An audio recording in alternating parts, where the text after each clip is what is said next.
everyone, this is Crafting with Emily. Welcome back. This is the final video in my Diamond Painting 101 series. In this particular video, we're going to talk about Coverminders. We're going to talk a little bit about release papers. We're going to talk about sectioning and washi tape. And we're also going to talk about light pads. So just kind of covering the last of the accessories. If this is not the topic that you are looking for, you can find the link to the playlist in the description box below. And the videos are broken up sort of by accessory, so you can find what you need in the playlist description. So let's start with Coverminders. You can see on my, this is the Prince by Curtis Reikovich. I'm using a seashell coverminder here. Coverminders have a little magnet on the back. I'm going to demonstrate on our Diamond Dots bear. I have a couple of coverminders. I don't have a huge collection. This is my one handmade coverminder, just like the pens that we talked about, just like the putties and the waxes. When the coverminders are handmade, of course, these become collectibles in their own right, just like the diamond paintings themselves. So this is my most prized coverminder. This one is handmade, I believe, by Randa at Randa's Crafty Corner, an adorable little kitty cat. I have another kitty cat. This one was from an old Diamond Art Club kit. And then I actually do have a teddy bear. This is the one we're going to use for our bear today. This is another one that I got in an old Diamond Art Club kit. So we're going to use the bear with the bears today. So again, the little figurine has a magnet attached and then another small magnet attached to that. So essentially like a fridge magnet, but with a second magnet attached. So the figurine, the pretty part, the decorative part, goes on top of your canvas, on top of the cover sheet. And then the separate magnet goes on the back of your canvas. Oh, I have it upside down, of course. So it's attached back here and back there. You can see they're attached. So when I'm ready to work on our bear, I can pull the cover sheet back, and instead of using my scissors or some other heavy object, I can lift up our cute little teddy bear and then let the magnets hold that cover sheet back for me. So these are adorable. They're also functional, like I said, because they are so cute and because a lot of them are handmade. They're also collectible. They are functional. They're unobtrusive, right? For a long time, I just used my scissors or whatever semi-heavy object was nearby. But this is how most coverminders work. They're usually magnets of some sort. Okay. Let's talk a little bit about washi tape. You can see with the Prince, I have used some washi tape along the edge here. Let's see if we can get a little bit better focus. Nope. There we go. Okay, so here is my washi tape. Washi tape, I tend to think of washi tape as sort of decorative masking tape. Washi tape is what you might call low tack, or most washi tape is low tack. So it's not very sticky. It is very useful, but it's not a particularly sticky tape. So it's great for going around the edge of the canvas, because when the glue is poured down onto our canvas, there's usually a little bit of an overhang. So a centimeter or two of extra glue along the edge. While I'm painting, while I have my hand here, I don't want my hand to stick to that extra glue. I also don't want my hair or my cat's hair or dust or lint to get trapped there as I'm working on it, because then the edge of that gets kind of gross and it's hard to deal with as you're going along. So the washi tape around the edge really helps to protect the edge of your canvas as you're working on it. You can also use washi tape to section out your canvas. You can see I sort of done that, not very well, but I started doing it here. I don't section as thoroughly as other people do. Some people will use the washi tape to create an entire grid across their canvas. When you're sectioning your canvas, the washi tape goes on top of your cover sheet. Here along the edge, I've gone under the cover sheet, right? This goes right up against the glue. But when you're sectioning your cover sheet, this is essentially going to show me where I want to cut my cover sheet. So it's going to go on top of that cover sheet.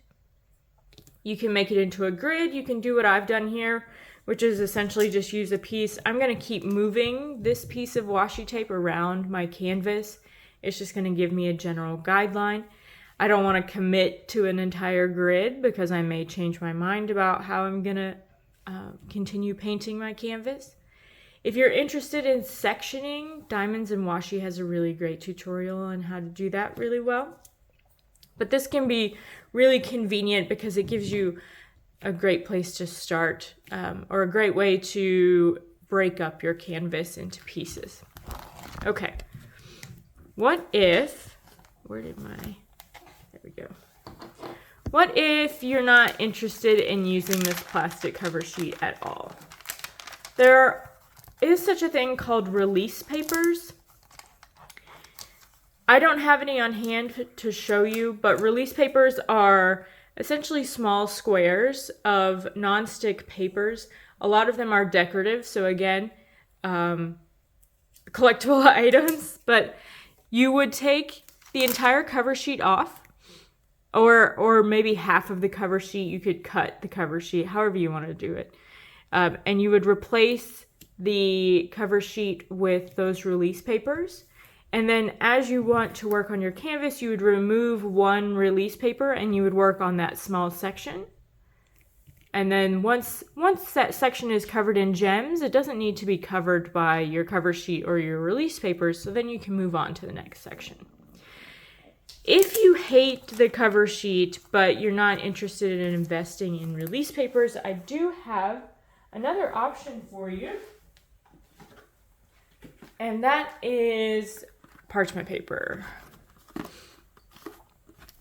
So I purchased this from the Dollar Tree just to make sure that it would work, because I didn't want to recommend Dollar Tree parchment paper to you without trying it for myself first.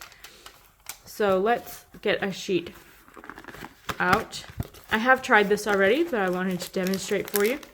You want to make sure it is parchment paper rather than wax paper or something else. Parchment paper will not stick to the glue on your canvas. Let's see, is this going to be big enough? That's about right. Sorry for the sound. Here we go. Wow, that ripped off really well. I'm so proud of myself. Good job, Emily. Okay, so we're going to get rid of this entire cover sheet. Here we go. Goodbye, cover sheet. Okay. So now, I'm going to replace that cover sheet with this parchment paper. We're going to start, it's already sticking, but I'm going to sort of smooth it out starting at the bottom here. And just work my way up.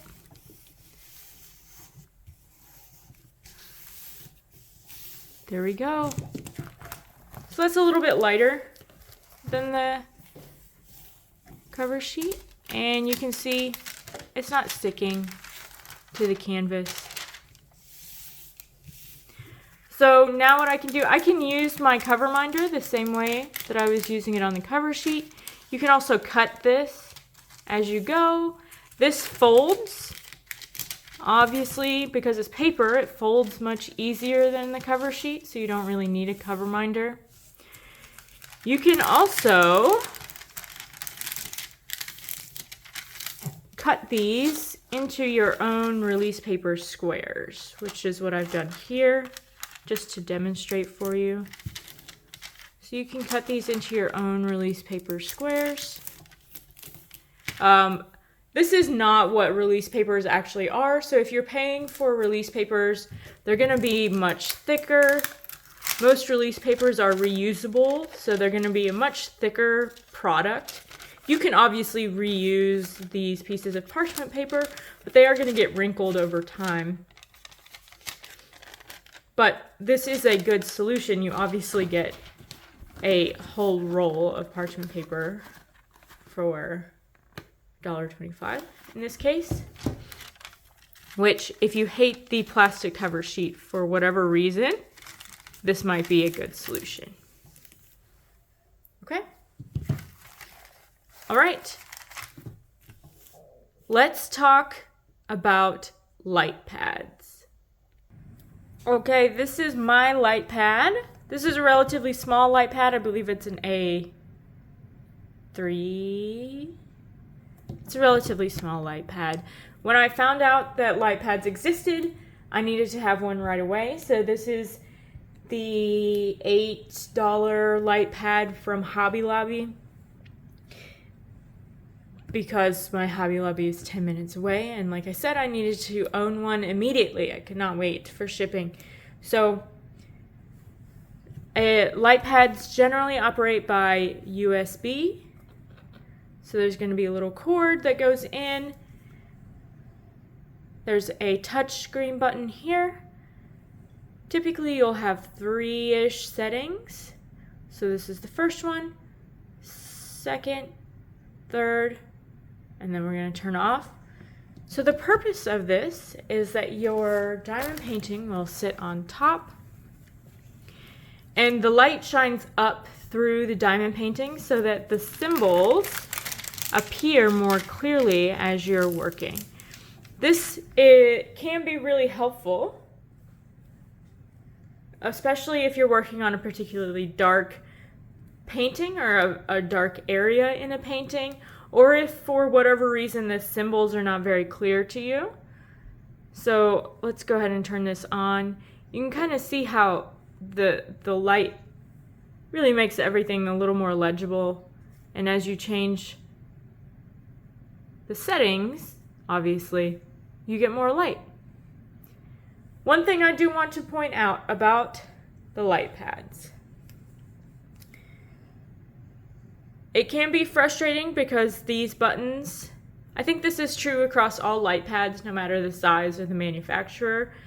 These little buttons are generally touch buttons, so if you bump it, it's going to turn off or change the setting. The other thing is that because the light is coming from below, as you are placing your gems, you will see every single mistake that is being made on the canvas.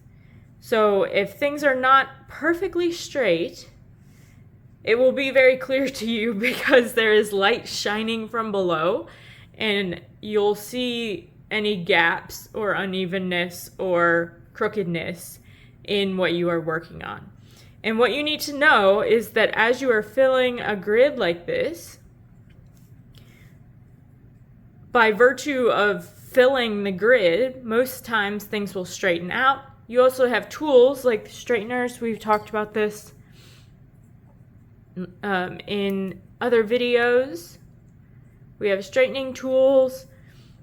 Again, by virtue of finishing an entire row or section, things will straighten themselves out because the drills will push against each other.